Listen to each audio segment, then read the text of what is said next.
ओम शांति। आज 12 मई 2026 साकार महावाक्य प्रातः मुरली। ओम शांति। बाबा कहते मिठे बच्चे एबे विनाशर समय बहुत निकटवर्ती, सेथिपाई एकमात्र बाबा सहित सच्चा स्नेह रख, भगवान सहित सच्चा स्नेह रख, कौनसी देहधारी सहित नुह। श्री बाबा निराकार विदेही तांको सहित स्नेह रख। प्रश्न, जो पिलामानंकर सच्चा स्नेह एकमात्र श्री बाबा सहित थिबो सेमानंकर लक्षण कौन होइथिबो? एथिरे 6टा पॉइंट्स अछि। उत्तर 6टा पॉइंट्स। 1 नंबर, सेमानंकर बुद्धि जोग कौनसी भी देहधारी आड़कू जाई परिबो नाही। सेमाने परस्पर मध्यरे जणे अन्य जनकर प्रेमिक प्रेमिका हेबे नाही। 2, सेमानंकर सच्चा स्नेह बाबा सहित रहिछि। सेमाने सर्वदा विजयी होई थांती। विजयी हेबा अर्थात सत्यजुगर महाराजा महाराणी हेबा। 3, बाबा सहित आंतरिक स्नेह रखिथिबा पिलामाने सर्वदा सत्यनिष्ठ होई रही थांती।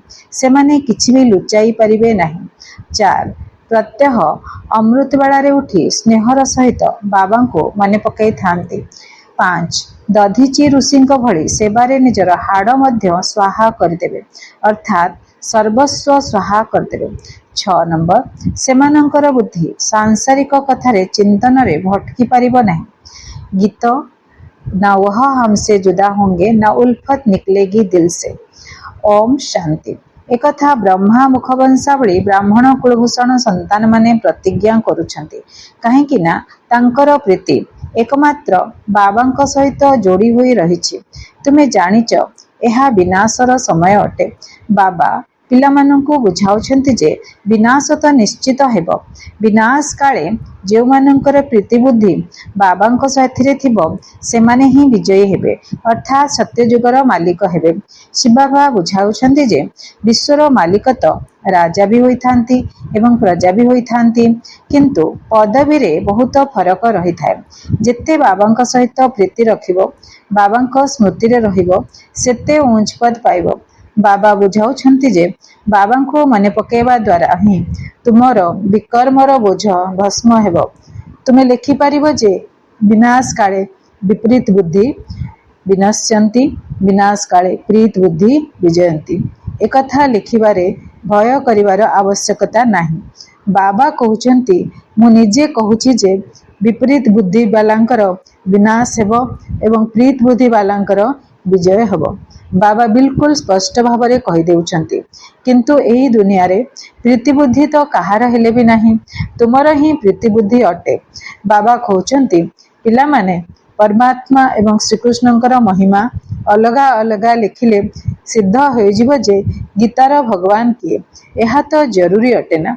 द्वितीय रे बाबा बुझाउछंती ज्ञानर सागर पतित पावन परम पिता परमात्मा अटंती, पानीर नदी नुहे। पतित पावन किए, ज्ञान गंगा ना पानीर गंगा? यह तो बहुत सहज कथा। कौन पानी रे स्नान करके आसिले पाप सब नष्ट हो जाउची? तो बाबा कहउछंती द्वितीय कथा जेतेबेले प्रदर्शनी करूछ सेतेबेले सर्वप्रथमे गीता पाठी मानंकु निमंत्रण देबा। जो माने गीता पढुछंती तांकु निमंत्रण देबा। गीता पाठ करा जाउथिबा स्थान तो बहुत अछि, तांकु स्वतंत्र रूपे निमंत्रण देबा उचित। जे श्रीमद् भगवत गीतार अभ्यास करूछंती तांकु प्रथमे निमंत्रण देबा उचित, काहेकि ना सेही माने ही भूली जाइछंती एवं समस्तंकु भुलाई चलीछंती। तांकु डाकिबा उचित जे एबे आसी निर्णय नियो, तापरे जहा बुद्धि रे आसीबो ताहा करिवो। तेबे मनुष्य माने मध्य बुझिबे जे एमाने गीता पाठी मानंकु डाकुछंती, बोधुए एमाने गीता उपरे ही प्रचार करूछंती। गीता द्वारा ही स्वर्गर स्थापना होची। गीतार बहुत महिमा रहिछि, किंतु भक्ति मार्गर गीता नुहे। बाबा कहउछंती मु तुमको संपूर्ण सत्य कहूची, मुरली अर्थात गीता। तो बाबा कहउछंती मनुष्य माने जहा अर्थ बाहर करूछंती ताहा बिल्कुल भूल अटे। केही भी सत्य कहूनांती, मु ही सत्य बताउछि। परमात्मा को सर्वव्यापी कहिबा मध्य सत्य नुहे। एमाने समस्ते विनाश हेबे एवं कल्प कल्प हेउछंती मध्य। तुमको प्रथमे प्रथमे एही मुख्य कथा बुझाइबाकू हेबो।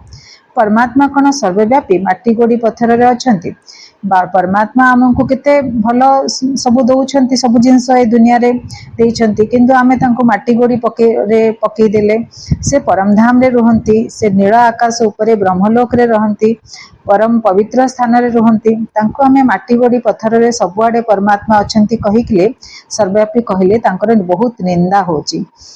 बाबा कहउछंती यूरोपवासी यादवंकर विनाश काले विपरीत बुद्धि अटे निजे ही विनाश पाई भल भावरे प्रस्तुति करुछंती किंतु पत्थर बुद्धि हेथिबारु बुझी पारु नाहंती तुमे मध्य पत्थर बुद्धि थिलो एबे तुमे पारस बुद्धि हेउच पारस बुद्धि थिलो पुणी पत्थर बुद्धि किपरि हेलो एहा मध्य आश्चर्य अटे बाबा को ही ज्ञानर सागर दयार सागर बोली कहा जाउची बाकी जो माने निजर ही कल्याण करिवा जानि नाहंती से माने अन्य मानकर कल्याण किपरि करिवे जे ज्ञान को धारण करू नाहंती तेबे पद मध्य सेही परि पाइबे जे माने सेवा योग्य अटंती से माने ही ऊंच पद पाइबे सेमानंकु बाबा स्नेह मध्य करिथांती पुरुषार्थर बाबा आसीचंती धरा उपरकु आम मानंकु पाठ पढ़ेइकरी बुझेइकरी कारण से निराकार भगवान तांकर शरीर नहीं तन नहीं कि धन नहीं आम मानंक द्वारा ही से सत्य जुगर स्थापना करछंती आ जदि आमे सेवा करिवा ताहले बाबा केते खुशी हेबे आउ सेमानकु से ऊंच पद दे देबे तो बाबा कहउछंती पुरुषार्थर क्रम अनुसार होइथाय कहउछंती अनेक तो एकथा मध्य बुझी पारु नाहंती जे हमर बाबांक सहित प्रीति नाही तेणु पद मध्य मिलिबो नाही से निजर संतान होंतु अथवा सावत संतान होंतु विनाश काले प्रीति बुद्धि न हेले बाबांकु अनुसरण न करिले तो नीच पद पाइबे ऊंच पद पाइबा पाई दैवी गुण मध्य आवश्यक कदापि मिछ कहिबा अनुचित बाबा कहउछंती मो सत्य कथा कहूची जे जो माने मो सहित प्रीत बुद्धि रखु नाहंती तांको पद मध्य मिलिबो नाही चेष्टा करी 21 जन्मर पूरा संपत्ति नेबाकू हेबो तेणु प्रदर्शनी मेला आदि को प्रथमे गीता पाठी मानंकु निमंत्रण देबाकू हेबो काहेकि ना सेमाने भक्त अटंती ना गीता पढ़िला वाला निश्चित श्रीकृष्ण को ही मने पकाउथिबे किंतु किछि हेले बुझु नाहंती श्रीकृष्ण मुरली बजाइले राधा पुणी कुआडे गले सरस्वती को बिना देइछंती मुरली पुणी श्रीकृष्ण को देइछंती मनुष्य माने कहउछंती आमको अल्लाह ही सृष्टि करूछंती मनुष्य माने कहउछंती आमको अल्लाह ही सृष्टि करछंती किंतु अल्लाह को जानि नाहंती यह भारत रे ही कथा अटे भारत रे ही देवता मानकर राज्य थिला सेति पई तांकर चित्र मंदिर रे पूजा करा जाउची केते देवादेवी मंदिर रे बसछंती सेमान सब चैतन्य रे थिले चालू बुलू थिले शरीर धारण करिथिले बहुत सुंदर थिले दैवी गुण वाला थिले बाकी राजा आदिंकर मूर्ति तो बाहर स्थापन कर देउछंती जहा उपरे चढ़ई माने आसी अपरिष्कार करी चली जानती बा कहउछंती लक्ष्मी नारायण राधा कृष्ण आदि को केते फर्स्ट क्लास स्थान रे रखिछंती देखंतु लक्ष्मी नारायणकर मंदिर केते बड़ बड़ बनिची सुंदर बनिची भव्य बनिची तो से मान को बहुत सुंदर भाव रे पूजा मध्य करा जाउची विधि पूर्वक पूजा करा होची सब कर्मर पूजा करा जाउची किंतु जो साधारण राजा थांती किंबा कोनसी महान आत्मा थांती तो सेमानंकर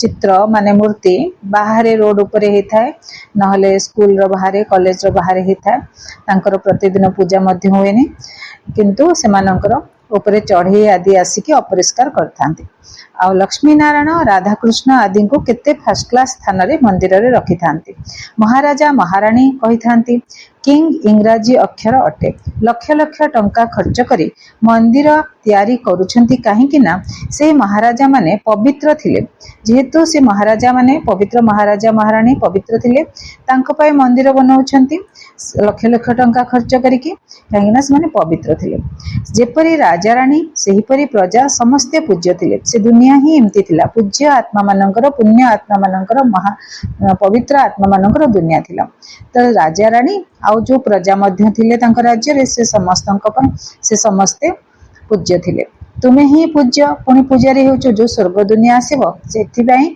आमे जिबा पई पुरुषार्थ करूचे से स्वर्ग दुनिया रे जन्म पाइबा पई तुमे ही पूज्य पुणी पूजारी बनिछ सत्य त्रेता युग रे आमे पूज्य बनिले पुणी आमे धीरे धीरे द्वापर कली युग रे पूजा आरंभ कले पूजा आरंभ कला पर धीरे धीरे पूजा करी करी कलिजुगर शेष में संपूर्ण पूजारी बनी जाते। तेणु प्रथम कथा है बाबा को मने पकाओ। बाबा को मने पकाइबार अभ्यास करने द्वारा धारणा हेब जनक सहित प्रीति न रहिले पुणी अन्य मानक साथी प्रीति लगी जाए। एपरी एपरी कन्या माने अछंती जो माने कि परस्पर को एते स्नेह करिथांती जहाँकि से बाबा को मध्य सेतिकी स्नेह करि न थांती।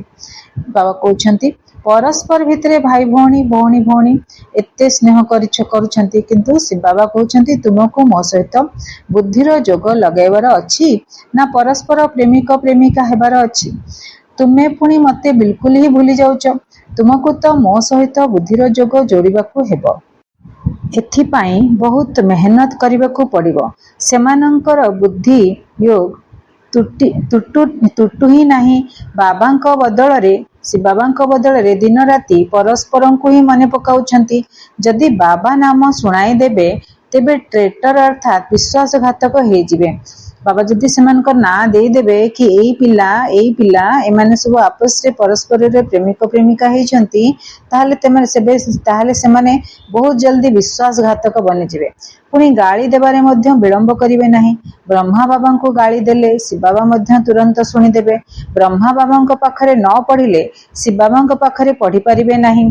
ब्रह्मा बिना तो शिव बाबा मध्य शुणी पारिबे शिव बाबा मध्य शुणी पारिबे नहीं शुणाई पारिबे नहीं। सेतिपई कहउचंती साकार को जाई पचार माने ब्रह्मा मुखरु ही शिव बाबा शुणाउचंती ना। तेणु करी आमे साकार ब्रह्मा बाबा को बहुत रेस्पेक्ट देवा दरकार। तांको बिना शिव बाबा आदौ मुरली शुणाई पारिबे नहीं। तेणु आमे तांको द्वारा जेहेतु शुणुचे तेणु तांको हमको पूरा रेस्पेक्ट देवाको पड़िबो।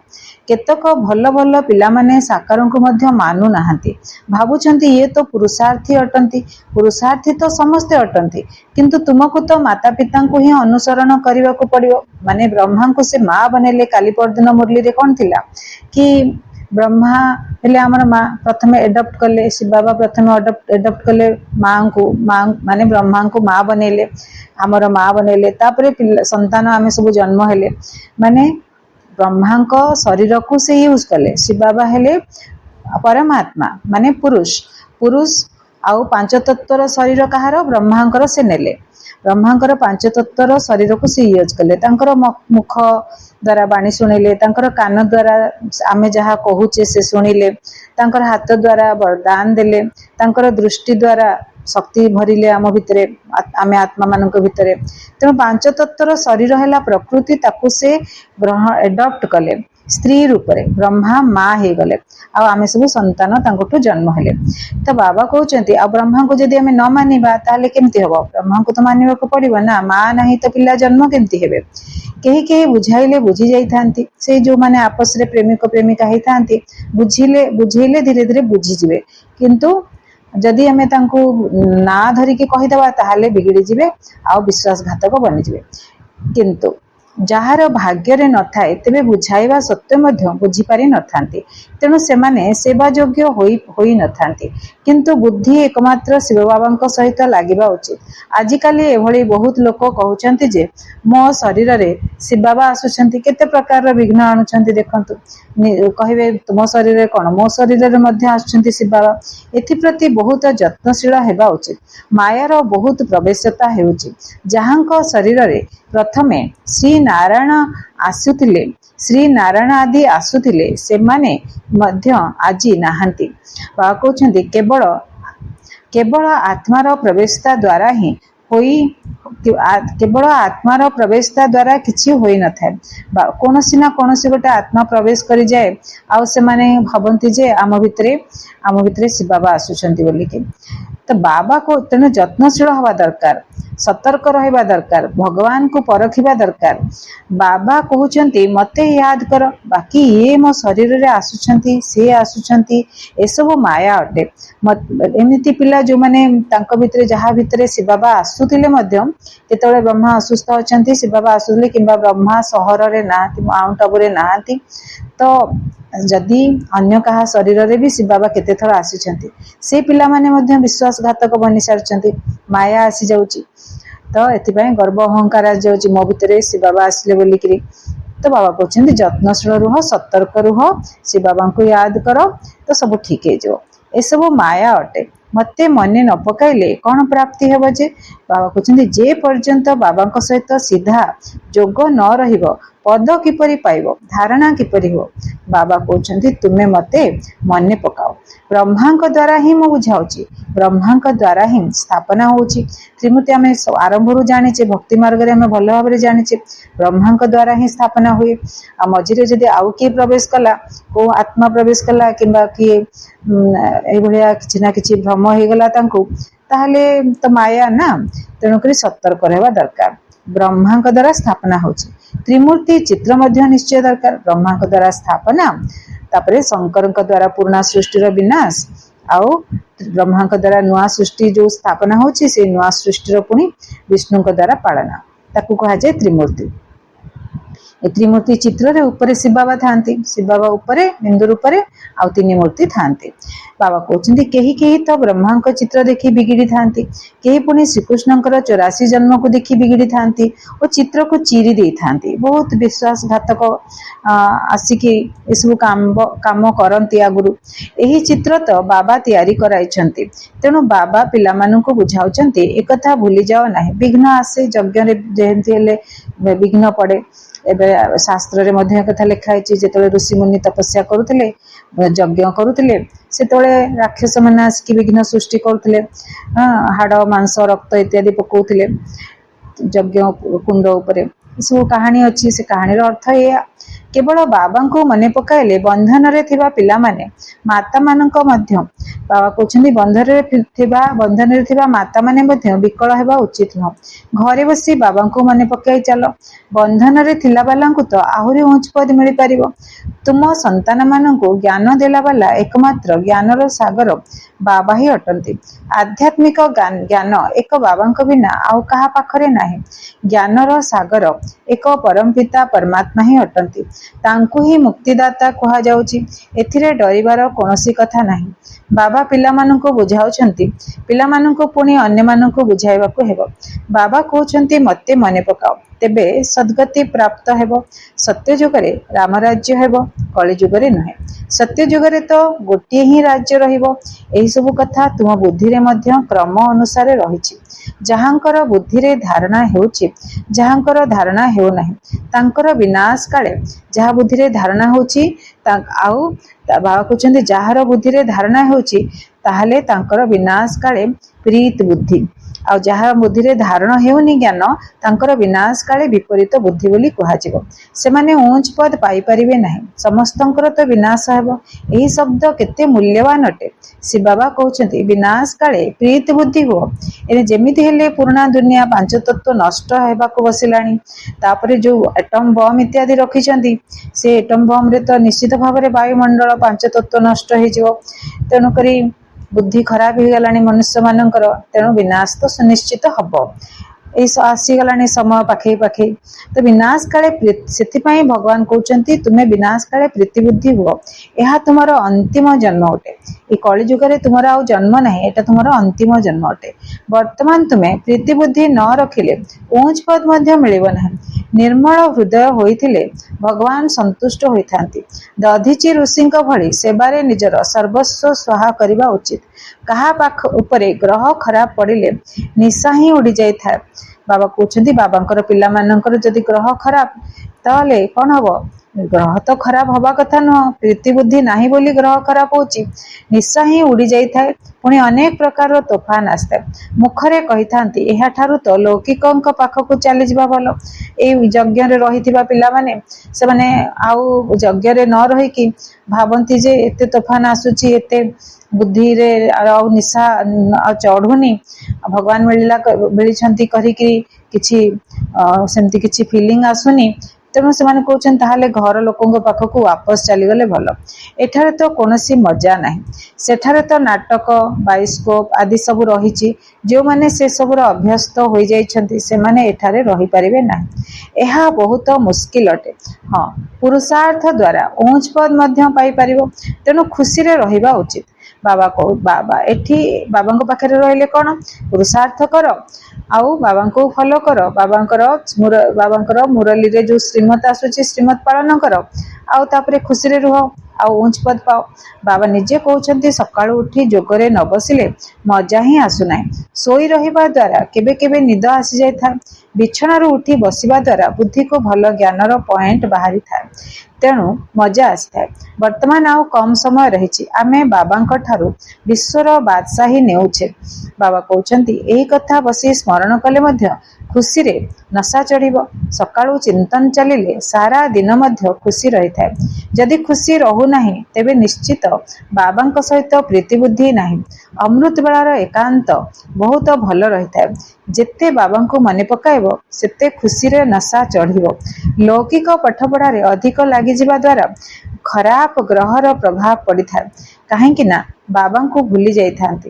ବାବାଙ୍କ ଠାରୁ ସମ୍ପତ୍ତି ନେବାର ଅଛି ତ ମନ ବଚନ କର୍ମ ଦ୍ୱାରା ସେବା କରିବାକୁ ହେବ। ଯଦି ଚାହୁଁଛେ ବାବାଙ୍କ ଠାରୁ ସମ୍ପତ୍ତି ନେବା, ତାହେଲେ ମନ ବଚନ କର୍ମ ଦ୍ୱାରା ସେବା କରିବାକୁ ହେବ।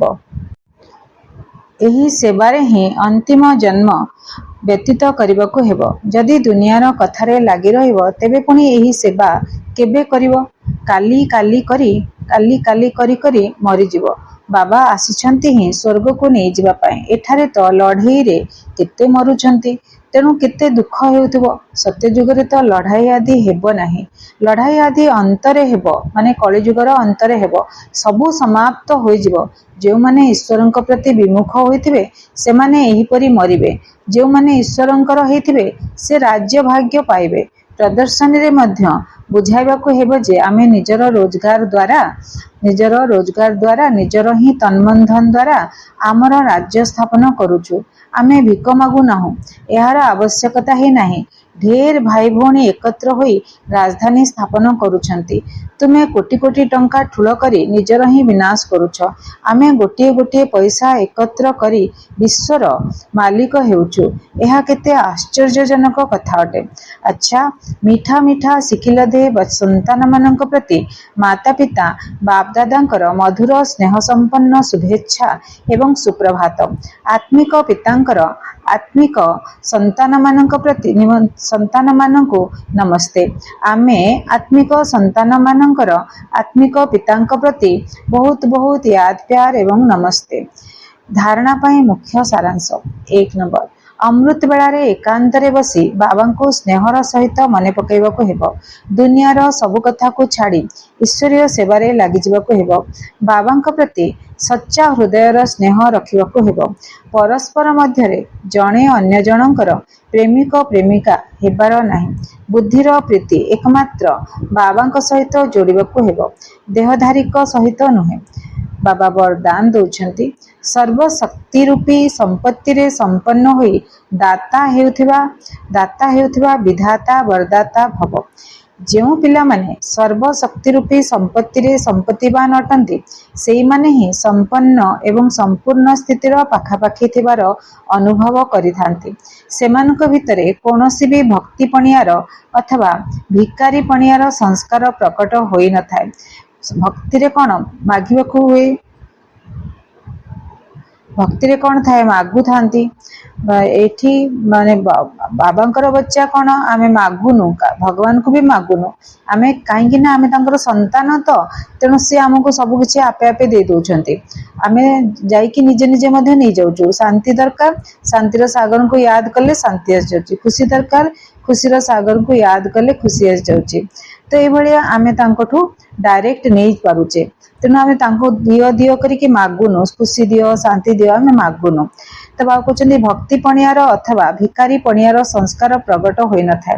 ବାବାଙ୍କର ସାହାଯ୍ୟ ଦରକାର, ଆଶୀର୍ବାଦ ଦରକାର, ସହଯୋଗ ଦରକାର, ଶକ୍ତି ଦରକାର।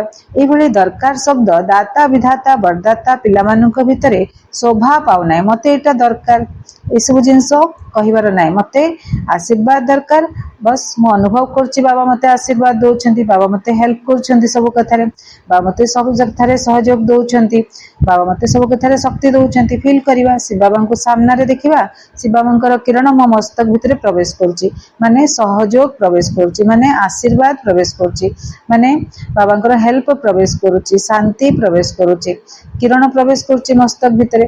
ତ ଏଇଭଳିଆ ଦେଖିବା। ଶିବ ବାବାଙ୍କର ପିକ୍ଚର ଦେଖନ୍ତୁ ସାମ୍ନାରେ, ତାଙ୍କଠୁ ବିନ୍ଦୁ ଚିତ୍ରରୁ କିରଣ ଆସୁଛି ଆଉ ମୋର ମସ୍ତକରେ ମୁଁ ଆତ୍ମା ବସିଛି ଆଉ ତାଙ୍କୁ ଗ୍ରହଣ କରୁଛି।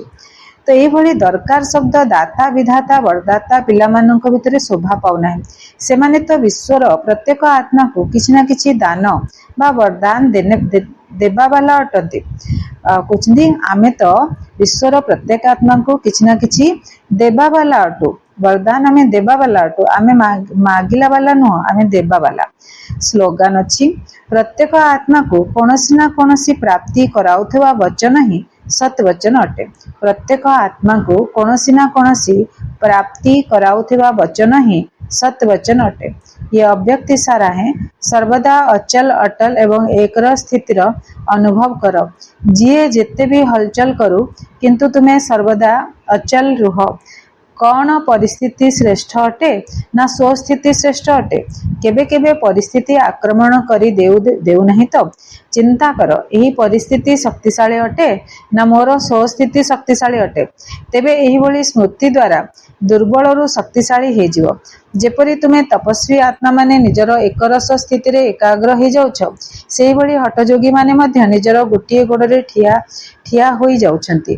तेबे केउठी तुमर एकरस स्थिति, केउठी सेमानंकर एक गोड़िकिया छिड़ा हवा स्थिति, फरक होई गला ना। अच्छा, ओम शांति।